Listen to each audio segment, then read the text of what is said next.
नमस्कार, खबर भारत 360 के इस विशेष प्रोग्राम में आप सभी का स्वागत है। मैं हूं आपके साथ क्रांति प्रिया। हम बात करने वाले हैं मनोरंजन के इडियट बॉक्स पर। आमतौर पर इडियट बॉक्स के नाम से जाना जाने वाला टेलीविजन यानी टीवी, जिसको हम शॉर्ट फॉर्म में बोलते हैं, कुछ साल पहले इसमें आए कंटेंट बदलाव को देखते हुए अब इतना बेवकूफ़ी भरा भी नहीं रहा है।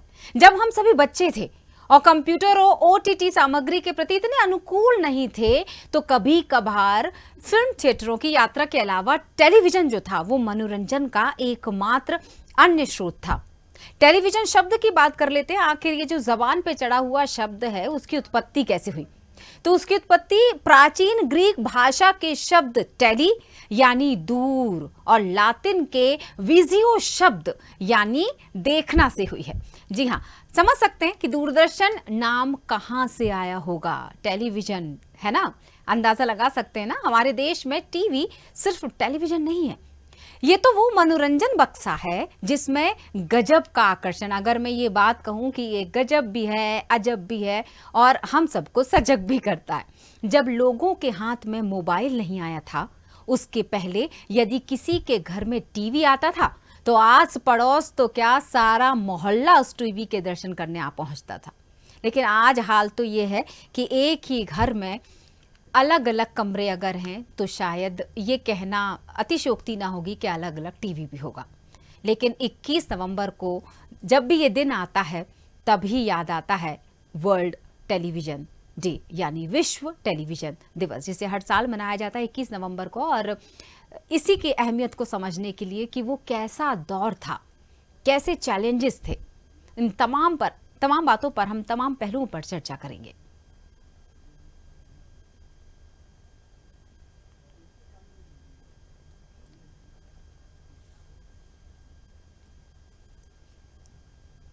हम स्क्रीन पर आपको इतनी खूबसूरत तस्वीरें दिखा रहे हैं टेलीविजन की, जिसे प्लाज्मा टीवी कहा जाता था। अब तो खैर एलसीडी का ज़माना आ गया है, तो बिल्कुल। लेकिन उस टीवी, शटर वाली टीवी को आखिर कौन भूल सकता है? एंटीना का वो दौर कैसे भूल सकते हैं जब कोई तस्वीर साफ नहीं आती थी टीवी पर, तो घर का एक सदस्य फटाफट छत पर जाकर एंटीना को घुमाता था और बार बार एक ही सवाल करता था, आया क्या?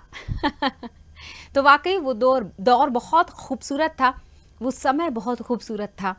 आखिर क्या था इस दिवस को मनाने के पीछे का कारण, ये सब हम बातें जानेंगे। वाकई कहना ना होगा वो भी क्या दिन थे। बहुत सारे लोगों ने उन पलों को जिया होगा। हम आज की जनरेशन को अगर छोड़ दें, पुरानी पीढ़ी का समय याद करें तो वो भी क्या दौर था। जब दूरदर्शन पर रामायण आया करती थी तो सड़कें सुनसान हो जाती थी, एकदम कर्फ्यू जैसा लग जाया करता था। लोग सीरियल के आने के पहले, रामायण के आने के पहले ही उस पूजा पाठ कर लिया करते थे।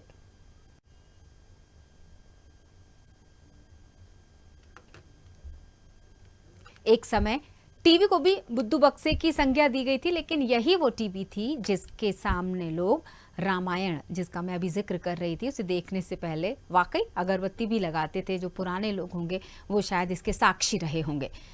इसी पर हम चर्चा करेंगे टीवी के कुछ महत्वपूर्ण पड़ावों की। हमने बताया कि टेलीविजन जो शब्द है वो रूसी वैज्ञानिक कांस्टेंटाइन परस्की के द्वारा 1900 की पेरिस प्रदर्शनी में पहली बार इस्तेमाल किया गया था। और चलिए हम टीवी के इसी सफर पर चर्चा करेंगे। हमारे साथ वरिष्ठ रंगकर्मी नजीर कुरैशी साहब जुड़ चुके हैं। सर, बहुत बहुत स्वागत है आपका। धन्यवाद सर। चलते हैं थोड़ा सा, हम पिछले दौर में चलते हैं, टीवी की उस शुरुआत से चलते हैं और शुरुआत से लेके इस पड़ाव तक आकर पहुंचते हैं। तो कैसा रहा टेलीविजन की वो शुरुआत, वो एंटीना का दौर, वो भीड़ भाड़ इकट्ठा करके बैठ जाना एक जगह पे, पड़ोसियों का साथ में आ जाना और शायद चाय के कप के साथ उस सीरियल को देखते रहना लगातार।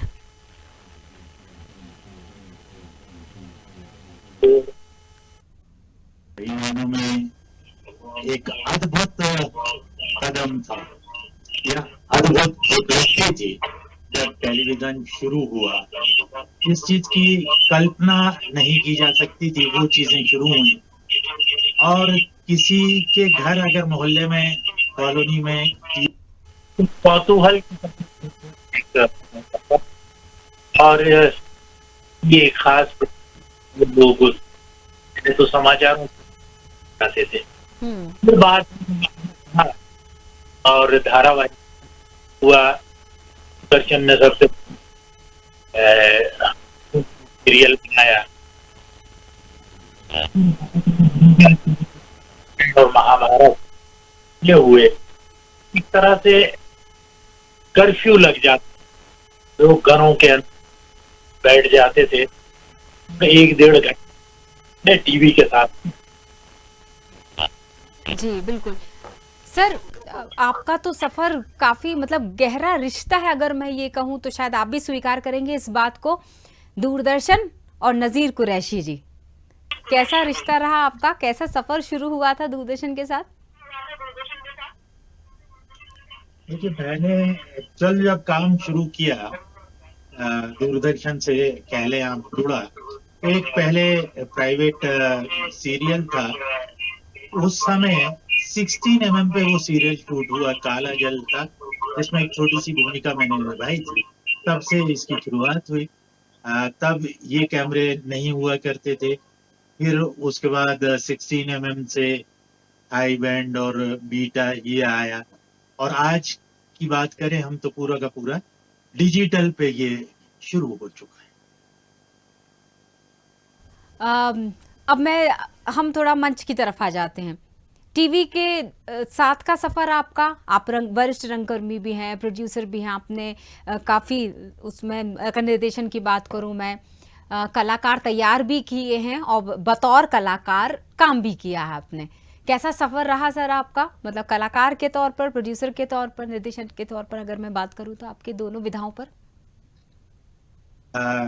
अगर मैं अपने शहर भोपाल की बात करूं तो दूरदर्शन यहाँ की भोपाल दूध के सौदागर, हाँ। अभिनय मैंने बचपन में किया था, और 1900 का जो किया, 93 से निर्देशन के रखा, पिक्चर के निर्देशन, और इसमें तकरीबन 300 काम करते हैं, 300 आर्टिस्ट अभी तक बड़े स्तर का शुरू। और दूरदर्शन तो मैंने वहाँ पे एक जो बड़े बड़े मिली थी, मेरी भी एक 50 वर्ष आजादी के गीत, मैंने वो जो कविता आजादी के फिल्म थी, बाद मैंने एक शो आया, कंसेप्ट जो प्राइवेट नहीं थे, शो के नहीं थे, मैं आया था जी। और उनका नाम भी आप समझ सकते कि मैंने उमंग, उल्लास और अब एक फैमिली और बुजुर्ग एक साथ के अंदर का जैसे दूरदर्शन से। जी बिल्कुल। सर अगर हम स्क्रीन की बात कर लेते हैं, पहले के जो प्लाज्मा टीवी कहा जाता था, मुझे अच्छी तरह याद है ये शब्द, और अब एलसीडी के हम इस दौर में आ चुके हैं। शटर वाली टीवी की भी अगर मैं बात कर लूँ, एंटीना वाले उस दौर की भी अगर मैं बात कर लूँ, या फिर छोटी स्क्रीन बड़ी स्क्रीन की भी अगर मैं बात कर लूँ, तो बहुत सारे बदलावों के दौर से गुजरे। बहुत सारे ऐसे चेहरे टीवी के जो स्थापित हो गए, जो बड़ा नाम बन गए थे, जैसा कि आप तो बिल्कुल वाकिफ़ ही होंगे, मुझे लगता है कि आप तो मिले भी होंगे। शमी नारंग जी की बात करूं, या फिर मैं मीना मैम की बात करूं, सुल्ताना मैम की बात करूं, जो एक आइडल हो चुके थे, जिनके लिए मुझे ऐसा लगना चाहिए कि पूरक हो गए थे। दूरदर्शन बोले या फिर उन चेहरों के से हम पहचान जाते थे कि अब, या बुलेटिन के टाइमिंग से समझ जाते थे कि अब सुल्ताना मैम के आने का टाइम हो चुका है। तो कितने सारे नामों को स्थापित करने में दूरदर्शन की अहम भूमिका रही सर। बिल्कुल, इसमें कोई शक है ही नहीं। पहले हमारे आइडियल सिर्फ धार्मिक हुआ करते थे। हम अल्लाह भगवान राम को जानते थे, भगवान कृष्ण को जानते थे या देवियों में जानते थे। और ये जो इस तरह के जो चेहरे थे जो दूरदर्शन ने एस्टेब्लिश किए, ये आपने जो नाम लिया, तो एक चीज और मैं कहना चाहूंगा कि एक जमाने में सब घराने की महिलाएं बड़ी बड़ी फिर भी एक सेंस रखा जाता। दूरदर्शन भोपाल की हम बात तो सलमान नवाबी खान और वही शालीन दूरदर्शन पे हम न सिर्फ उनमें तो उस समय की बात कर रहे हैं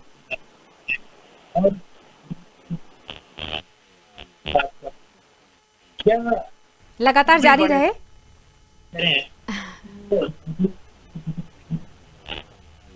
जी नजीर सर आप तक मेरी आवाज पहुंच रही है?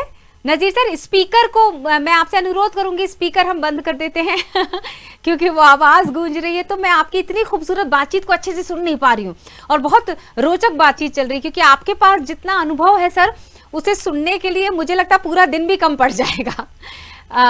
जी मैं चाहूंगी कि हम आपके साथ बातचीत को आगे बढ़ाते चले जाए। जी सर।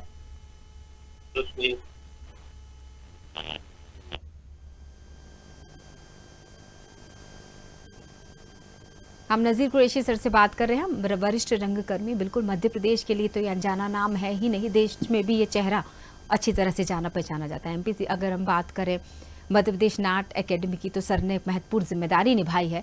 सर कितने जब मध्य प्रदेश नाट्य एकेडमी की बात हो ही गई है, तो आपके मार्गदर्शन में कितने बच्चे निकले होंगे? मैंने अभी बताया ना, तकरीबन 300 कलाकार मेरे साथ काम कर चुके हैं पिछले 30 वर्षों में। और उन 300 में से सभी, मुझे नहीं लगता कि सभी लोगों ने अपनी बहुत गहरी जगह बनाई होगी।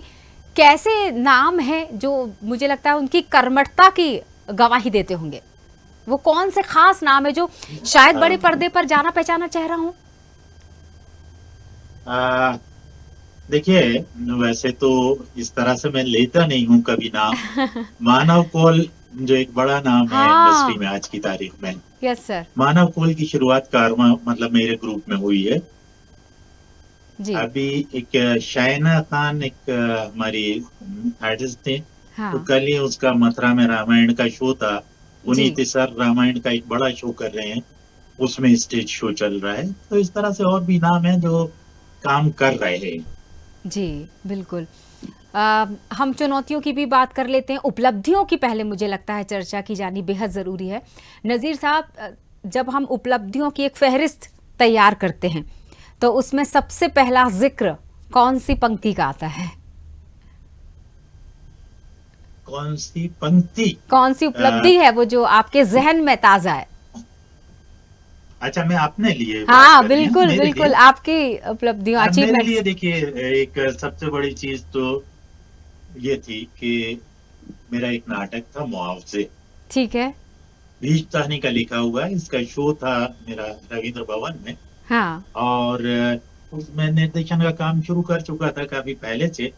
तो उस वक्त मेरे फादर जिंदा थे और उनका मोटिवेशन मुझे हमेशा मिलता रहा। शो के दूसरे दिन मुझे सुबह से बोले कि यार तुम्हारा निर्देशन बहुत मंझ गया है, तो मुझे लगता है तुम अपने पीक पर हो। मैंने कहा नहीं अबू, ये पीक तो नहीं है, लेकिन अगर आप पीक कह रहे हैं तो इसके बाद तो डाउनफॉल होता है। तो बहुत बढ़िया। नहीं, इसके बाद डाइवर्सिफाई होता है।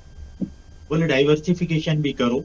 और उन दिनों टीवी वगैरह शुरू हुआ था भोपाल में, तो बोले आप दूरदर्शन के लिए कुछ काम करो या फिल्मों के लिए काम करो। और मैंने फिर लेखन का काम शुरू किया।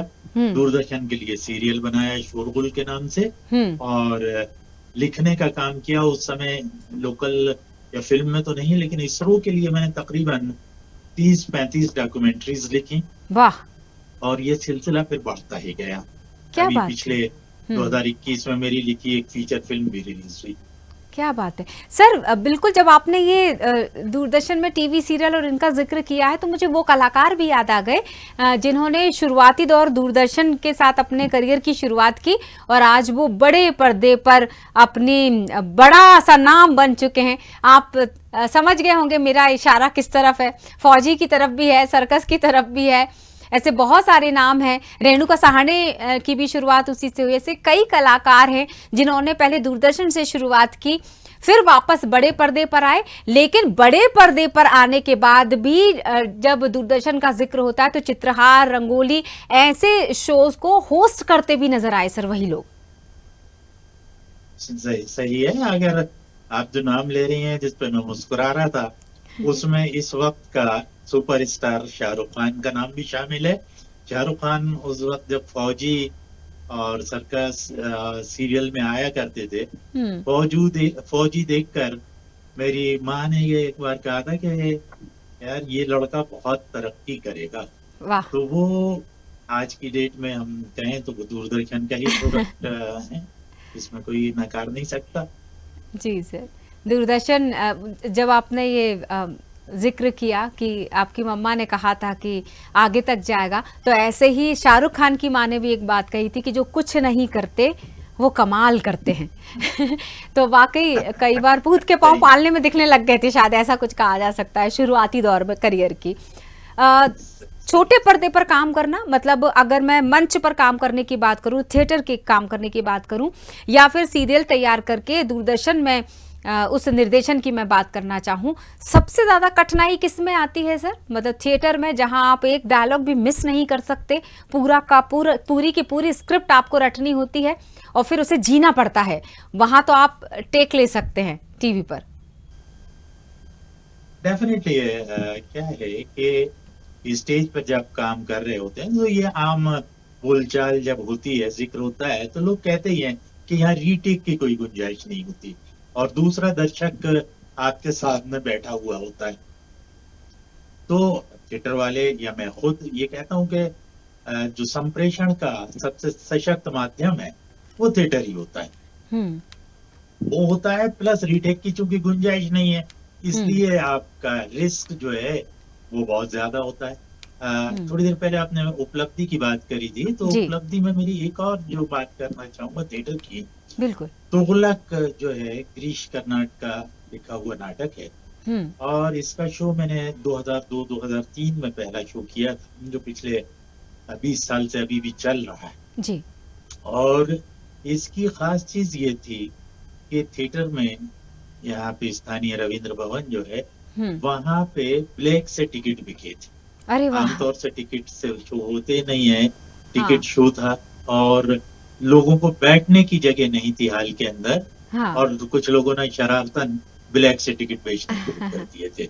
और उस दिन पहली बार मुझे ये पता चला था कि खुशी के आंसू क्या होते हैं। वाह। उसके पहले मुझे ये नहीं, मैं ताज्जुब करता था कि लोग खुश होकर कैसे हो सकते हैं, लेकिन उस दिन मुझे लगा कि खुशी के आंसू भी होते हैं। वाह, क्या बात है सर। वाकई बहुत सारी चीजें याद रह जाती हैं और शायद वो यादें ही हैं जो हमें आगे बढ़ने के लिए शायद मोटिवेट करती हैं कि हमने जो काम कर दिया है हमें उसे बरकरार रखना है, आगे ही जाना है, पीछे की तरफ नहीं जाना।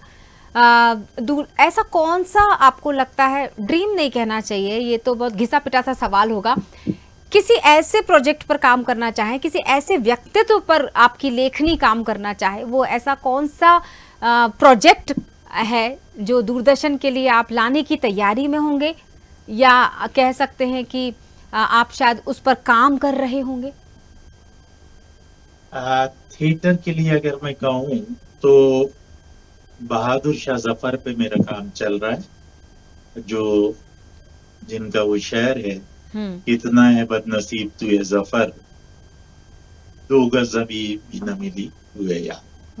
जब उन्हें रंगून जेल भेज दिया था अंग्रेजों ने और उसके लिए लिखा था जी। तो ये एक काम है और एक और फ्रीडम फाइटर। मेरे 2 सब्जेक्ट जो है वो बहुत ही फेवरेट सब्जेक्ट है, पौराणिक और ऐतिहासिक। मेरी शुरुआत जो मैंने नाटकों में करी वो माधवी एक नाटक है जो प्री महाभारत पीरियड पे है, जी और जिससे अखिल भारतीय स्तर पर मुझे पहचान मिली, जी। वो भी महाभारत का ही वाह। एक हिस्सा है, मत्स्यगंधा। तो हम्म। इसी तरह से मेरा ऐतिहासिक है, और वो मैं बेगम हजरत महल के ऊपर काम कर रहा हूँ कि अगर उस पे कुछ कर पाया मैं हाँ जरूर करूंगा, क्योंकि 1857 की क्रांति की एक बड़ी कड़ी थी वो भी, जी। जिन्होंने हाथी पर बैठ के मैदान जंग में कूद कर अंग्रेजों से मुकाबला किया था। वाह, क्या बात है सर। तो बिल्कुल हम बहुत सारी शुभकामनाएं देते हैं सर कि बहुत जल्दी उस पर काम खत्म हो और हम जल्दी ही उसे देखने के लिए उमड़ पड़े भीड़ के साथ।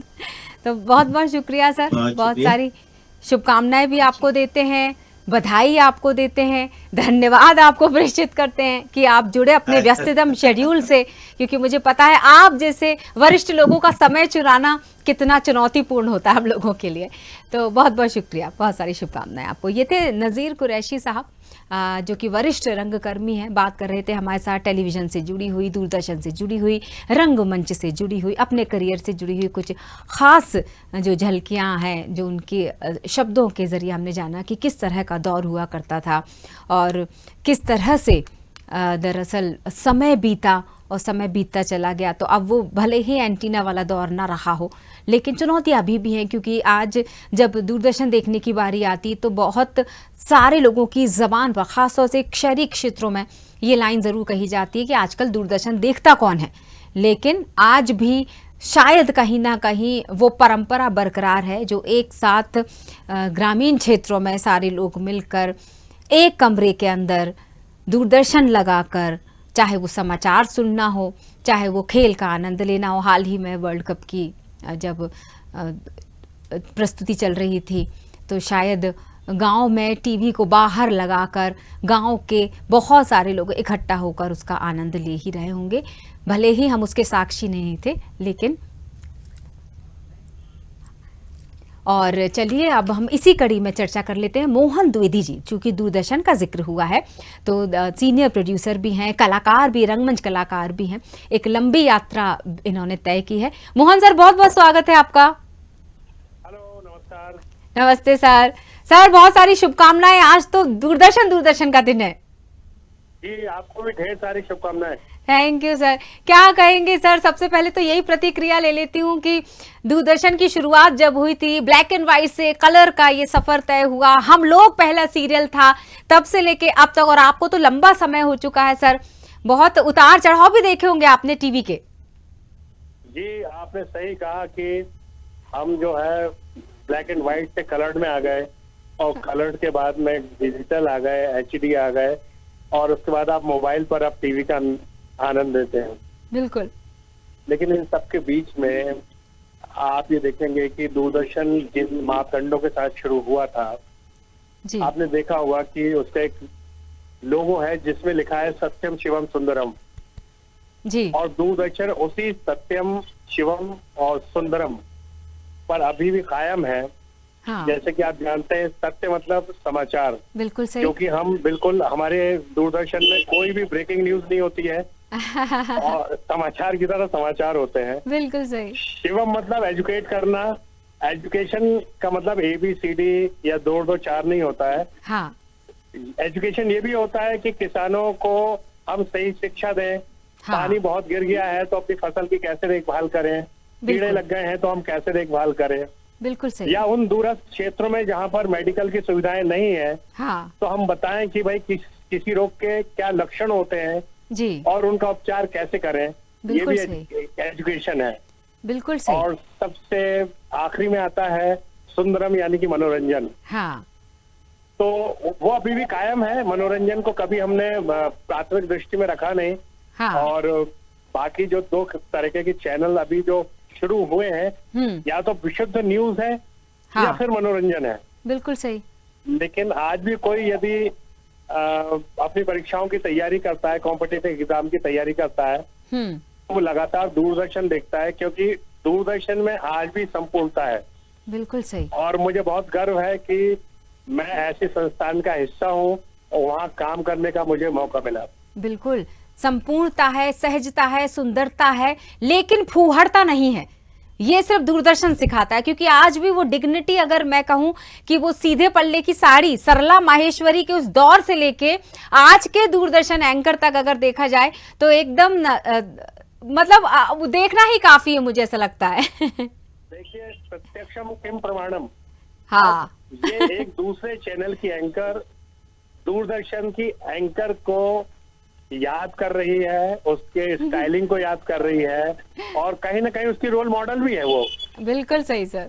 तो बिल्कुल। आप इसे अंदाज लगा लीजिए कि दूरदर्शन की सफलताओं के क्या मापदंड हैं और बिल्कुल। कितना सफल है वो। बिल्कुल सही सर। एक सवाल मैं आपसे रख लेती हूँ। आपने तो वो समय भी देखा होगा जब शायद आधुनिक रूप से हम तकनीकी रूप से हम उतने समृद्ध नहीं थे, टीवी के उस दौर की बात करूं, और अब काफी समृद्धता के साथ हम दूरदर्शन को एक नए रूप में लेके आ रहे हैं। टीवी के अगर मैं हाई डेफिनेशन की मैं बात करना चाहूं, क्या लगता है आपको, कितना क्या अंतर आया है? देखिए, अब आज के परिप्रेक्ष्य में बात करें तो हाँ। टेलीविजन का भी अब स्कोप धीरे धीरे खत्म हो रहा है, क्योंकि हाँ। हर व्यक्ति के मोबाइल में टीवी है सही या है। स्मार्ट टीवी है। वो भी अब कोई जरूरी नहीं है कि पहले भीड़ लगती थी कि महाभारत का समय हो गया तो ट्रेन रुक जाती थी, या रामायण का समय होता था तो ट्रेन रुक जाती थी। हाँ। लेकिन आज आप अपना टीवी सीरियल कभी भी किसी भी समय पर ओटीटी प्लेटफॉर्म पे देख सकते हैं। तो वो बाध्यताएं, वो समय सीमाएं, वो सब खत्म हो गई है, और लोगों की सहूलियत के हिसाब से, क्योंकि मार्केटिंग का दौर है। पहले जब ये होता था कि भाई 10 बजे चित्रहार आएगा तो आदमी 10 बजे ही देखता था, बिल्कुल सही। क्योंकि मार्केटिंग इतनी हावी है हमारे सब चीजों पे, वो प्रिंट मीडिया हो, टेलीविजन हो, इलेक्ट्रॉनिक मीडिया हो, कि मार्केटिंग उसी तरीके से अपने आप को डिजाइन करता है कि वो किस तरीके से ज्यादा हाँ, व्यूअर्स तक पहुंच पाएगा और उसको ज्यादा से ज्यादा फायदा होगा। बिल्कुल सही, बिल्कुल सही। एक आखिरी सवाल रख लेती हूँ आपसे, मुझे इस गुत्थी को सुलझा दीजिए कि टीवी को इडियट बॉक्स क्यों कहा जाता है, जबकि ये तो मनोरंजन करता है। एंटरटेनमेंट की अगर बात करूं या इंफोटेनमेंट की मैं बात करूं, सबसे समृद्ध है टीवी। बिल्कुल आपने सही कहा, लेकिन क्या हुआ था, जिस दौर में इसको बुद्धू बक्सा कहा गया था, हाँ। उस दौर में बड़ी फिल्में चल रही थी जो कि आदमी को बड़ा दिखाती थी, हाँ। या थिएटर बहुत हावी था जो रियलिस्टिक अप्रोच के साथ था।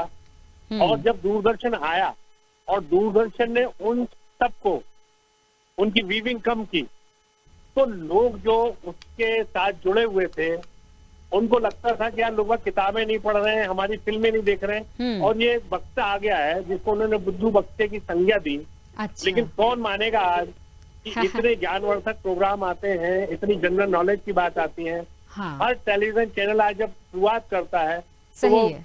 उस तिथि के इतिहास के साथ शुरू करता है और तमाम चीजों के साथ शुरू करता है, बिल्कुल और सही। देश विदेश की सूचना उसको तुरंत प्रदान होती है। तो अब वो जो कहा गया है वो मिथ्या हो चुका है। हाँ। क्योंकि यदि आपको आगे जाना है, हाँ। अपडेट रहना है, हाँ। तो आपको टेलीविजन के साथ चलना होगा। बिल्कुल सही सर, बहुत बहुत शुक्रिया सर, बहुत बहुत शुक्रिया, आपने हमें समय धन्यवाद। दिया, इतनी खूबसूरत चर्चा की हमारे साथ। मोहन द्विवेदी जी हमारे साथ जुड़ी थे, प्रोड्यूसर दूरदर्शन, और जिस तरह से सर बता रहे थे कि वाकई बुद्धू बक्सा जो नाम दिया गया होगा वो बुद्धू ही लोग होंगे, मैं तो यही बोलूँगी। और चूंकि हाइलाइट्स की बात हो रही थी तो भारत में 1982 की बात कर लेते हैं, माध्यम से राष्ट्रीय कार्यक्रम कलर ट्रांसमिशन और नेटवर्किंग शुरू हुई। साल 2000 में भारत में एक टीवी चैनल था जिसकी संख्या 2009 में बढ़कर 394 हो गई थी, और आज चैनल्स की संख्या 900 से भी ज़्यादा हो चुकी है। और अगर हम उस प्लाज्मा टीवी यानी उस छोटे से शटर वाले टीवी से स्मार्ट टीवी की बात करें तो 2008 में विश्व का पहला स्मार्ट टीवी बनाया गया था।